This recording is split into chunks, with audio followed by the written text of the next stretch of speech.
Today, after complete remodel and expansion, the Electrical Trades building is finally open for classes. Let us commemorate the 17th anniversary of the 9/11 tragedy. And let's not forget the Bedlam Blood Drive and much more to come here on NTV News.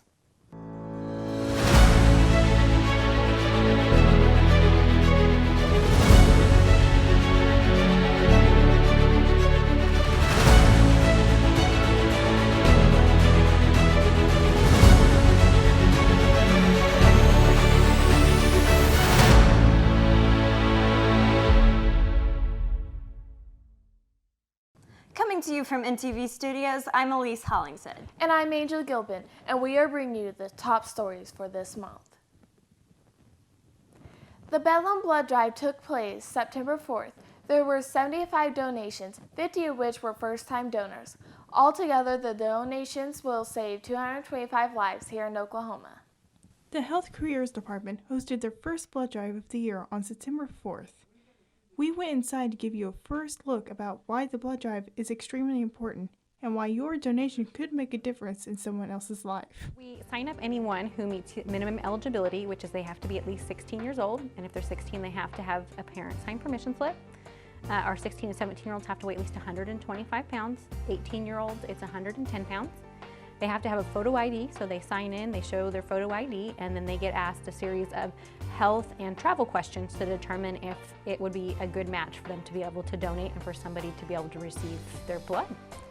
That part takes about 15 minutes, and then they go to the donation area, and a whole blood donation has the needle in their arm for about 10 minutes. The apheresis machine is a little bit longer. It's more like a 30-minute donation. And then they spend about 15 minutes in the canteen recovering after they've made their donation and saved 3 lives. Because it can help a lot of people in need, especially if they need a blood transfusion and they need it. Chantel also explains that giving blood could help prevent another person from losing their life simply because there wasn't enough donations to help them. This has been Zoe Peters from NTV News. A special thank you to all of our donors for your time and for helping save numerous lives. Our next blood drive here on our Pryor campus will be February 19th. We would love to have you come donate. Be prepared to relearn all your favorite roles and your not-so-favorite roles all over again with our next presentation. Hello, my name's Paul Hocutt. I'm the campus director here at Northeast Tech in Pryor. And if I haven't had a chance to meet you yet, I hope I get to meet each and every one of you. I hope you're having a good time here at Tech, but as in all schools, we do have a few rules we have to go over. So I hope you enjoy this presentation of the most important rules on our campus to remember.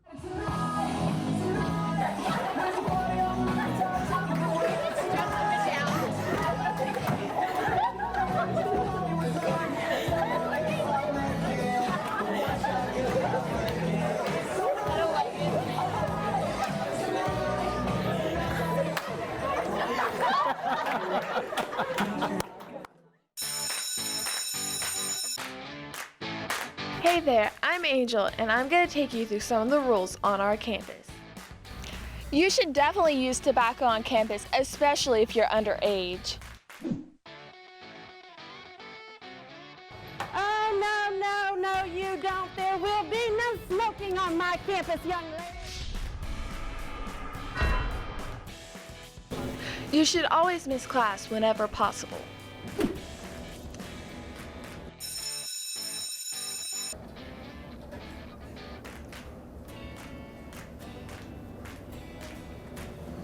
What are you doing? The break's over.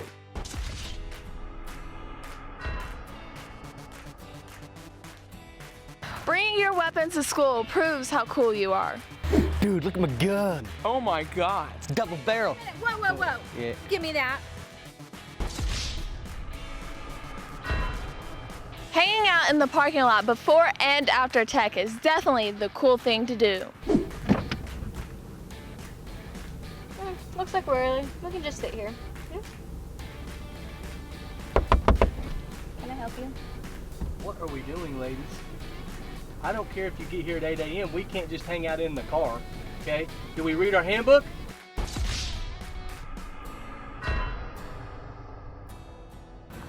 Pushing kids around certainly makes you look tougher. Really? What are you thinking? Oops. This again? I cannot believe this. Don't listen to anything she's telling you. Come on, let's go.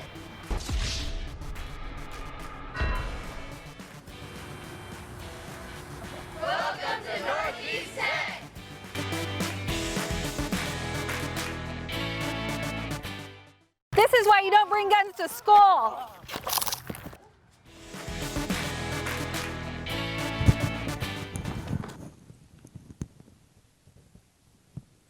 Oh, the camera's back up. You'll find this next story shocking, but we have a new electrical building. The campus is hosting a ribbon cutting and grand opening ceremony on Wednesday, October 3rd from 1 to 3 p.m. Many exciting training and career opportunities will be provided in this new state-of-the-art space that will be open for tours during the community event planned for early October.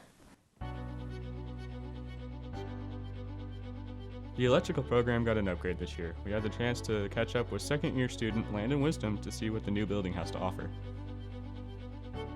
We have a drop-down ceiling so that we get more of an industrial environment, so that we actually get the feel of running wires through metal conduits and just kind of different things like that.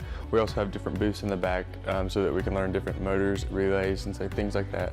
More space so we can actually hold more students. The electrical field is one of the biggest in the nation, and not a lot of people are doing it, so this way we can actually up our numbers that way. We also got the chance to talk to Mr. Darnell, the electrical instructor, to get insight about his expectations of his students. In our program, I expect my students to learn several different things. We've covered different areas in the electrical field. Three main areas we try to learn from, and that's residential, commercial, and industrial electrical wiring. And when our students leave here, they should have sufficient information and training to go into any of those three fields. There are many different tools that students can use. The things that you'll learn in this program is the different types of wires, the different sizes of wires. So we have a 12-2, 12-4, we got 14, so the different sizes of wire. You're also going to learn the different type of outlets, lighting equipment that you can put in, fire systems, which you can see over here on the right, just a lot of different things. The students get hands-on experience on things that they would use on a real electrical job site. Have a tremendous impact in a positive manner because of the change and the space. With this new space, not only can we do new types of training, we can also do it in a safer environment because we have space for our 20-some students. This has been Blake Matthews with NTV News. Our student spotlight this month is Ashlyn Williams. She's an Inola High School senior studying graphic design at Northeast Tech in Pryor. She's an avid singer and artist. She even auditioned for American Idol down in Oklahoma City. Let's get a closer look.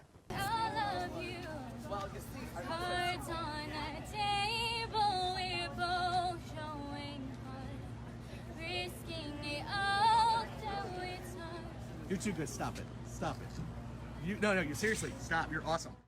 This month's Student Spotlight is Ashlyn Williams. She has been selected due to her various artistic abilities and hard-working attitude. I go to Inola High School, have since I was in pre-K. I've lived there my entire life. I'm an artist. I've done a ton of competitions. I've won first place in a huge Cherokee competition for artwork, and I do singing competitions every year.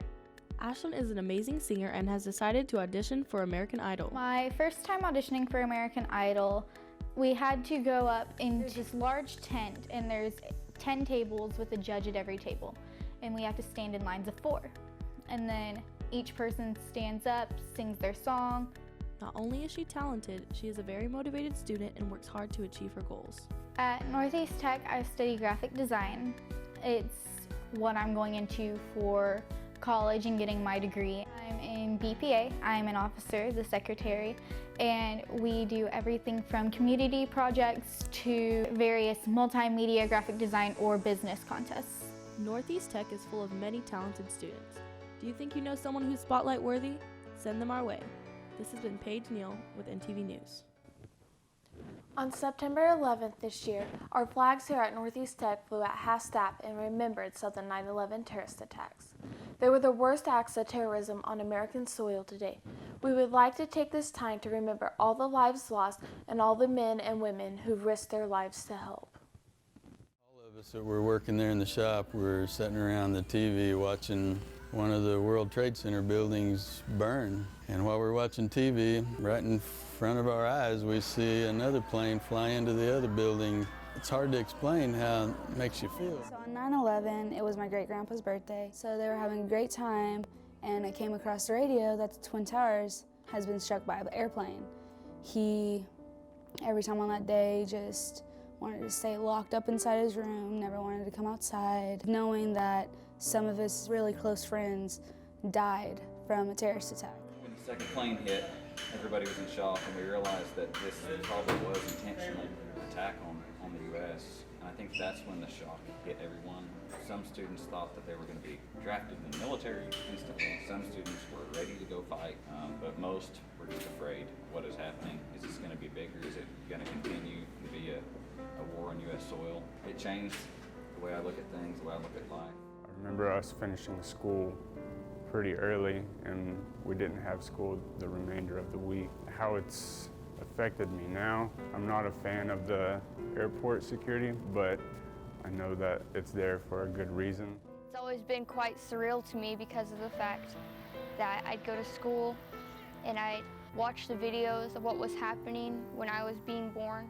I just remember as a baby just looking up and seeing 2 giant skyscrapers just up in smoke. The military bases that were by there was these huge army bases, and like there was helicopters and fighter jets everywhere. Amazing grace, how sweet the sound that saved a wretch like me.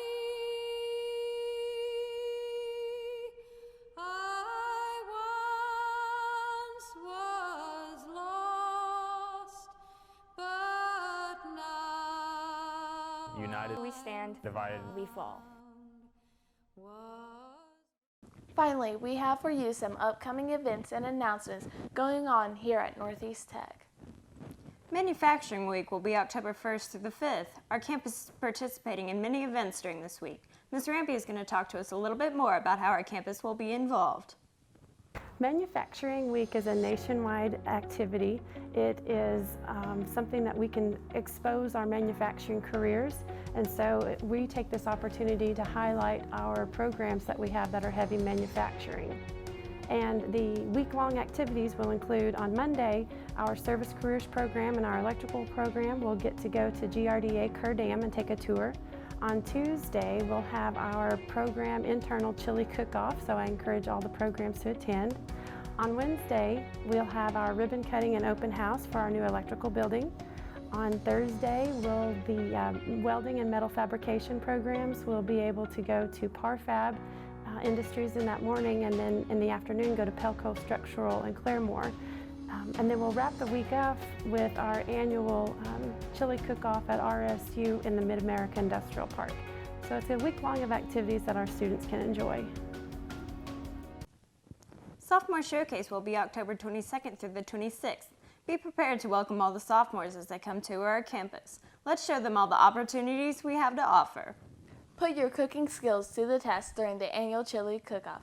It will take place October 2nd here on campus, so break out that family recipe. We don't want to let Miss Rampy win this year. The Health Careers program will be having a bake sale October 25th through the 26th for a HOSA fundraiser. Half of the proceeds will be donated to the Pediatric Cancer Foundation. Come by the Commons area during your break to get some sweets. Thank you for watching this month's broadcast, and we're your hosts, Elise Hollingshead and Angel Gilpin, and we'll see you next time on NTV News. Oh, and stay tuned for some funny outtakes. Test, test, test, test, test, test. How long we got dance?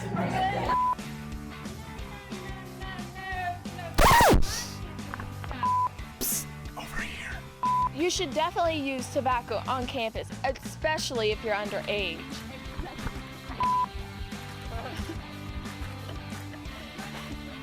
Test, test, test, test, test, test.